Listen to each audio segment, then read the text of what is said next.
Kherson को लेकर Ukraine का रूस पर बड़ा आरोप है।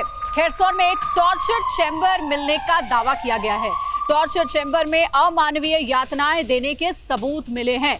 तो ये एक बार फिर से यूक्रेन की ओर से बड़ा आरोप लगाया गया और देखिए बाकायदा उस टॉर्चर सेंटर की तस्वीर भी जारी की गई। और अब आइए खेरसोन के इस कथित टॉर्चर चैम्बर पर यूक्रेन के दावों पर जरा गौर करते हैं कि क्या कहते हैं इस टॉर्चर सेंटर को लेकर के। पहले तो ये बताया गया कि खेरसोन में ये टॉर्चर चैम्बर बनाया गया है रूस की ओर से।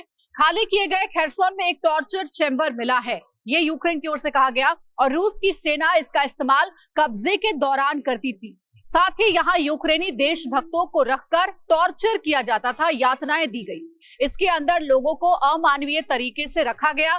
कई ऐसी चीजें मिली हैं जिससे यातनाएं देने की पुष्टि हुई है। करीब 7 महीने तक खेरसोन पर रूस का कब्जा रहा है। ये जूस और आइसक्रीम शॉप चलाते हैं और हर महीने 3 लाख तक कमाते हैं। आपको शुरू करना है, इनसे सीखना है तो फ्रीडम ऐप को अभी डाउनलोड कीजिए। और अब रूस की सेना हट चुकी है, निकल चुकी है खेरसोन से। जेलेंस्की क्या बोलते हैं इस बारे में ये भी जानिए।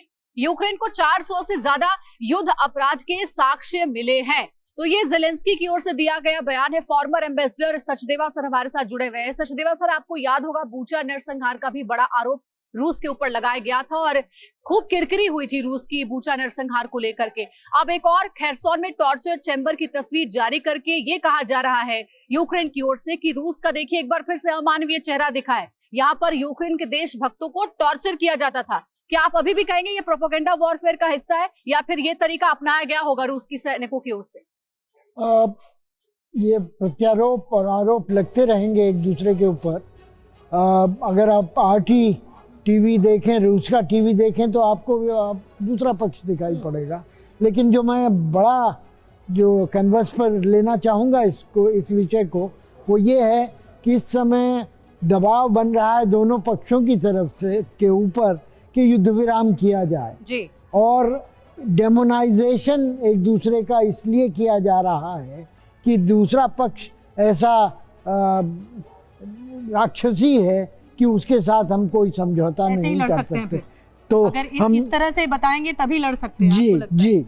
और इसमें अगर उसमें नरमी दिखाने की कोशिश या दबाव है जेलेंस्की के ऊपर, तो उसके प्रतिपक्ष में जाकर के जेलेंस्की ये दिखाना चाहते हैं कि रूस ऐसा देश नहीं है जिस पर भरोसा किया जाए। ये ब्लेम एंड काउंटर ब्लेम का खेल है और जब जेलेंस्की या यूक्रेन की तरफ से इस तरीके के बयान आते हैं तो वो अपने पक्ष को मजबूत रखने के लिए जैसे इंटरनेशनल फोरम में उनकी एक अलग तरीके की साख बने और एक क्रूएलिटी जो रशियन आर्मी से अटैच की जाती है उसको अटैच करने का। लेकिन इसका तो एक इंडिपेंडेंट UN का जो चार्टर है उसके तहत इसकी जांच होनी चाहिए और अगर वॉर क्राइम के अंदर या टॉर्चर जैसी चीजें हैं तो वो तो खो नहीं चुकी है इस वॉर के दौरान। ये जूस और आइसक्रीम शॉप चलाते हैं और हर महीने 3 लाख तक कमाते हैं। आपको शुरू करना है, इनसे सीखना है तो फ्रीडम ऐप को अभी डाउनलोड कीजिए।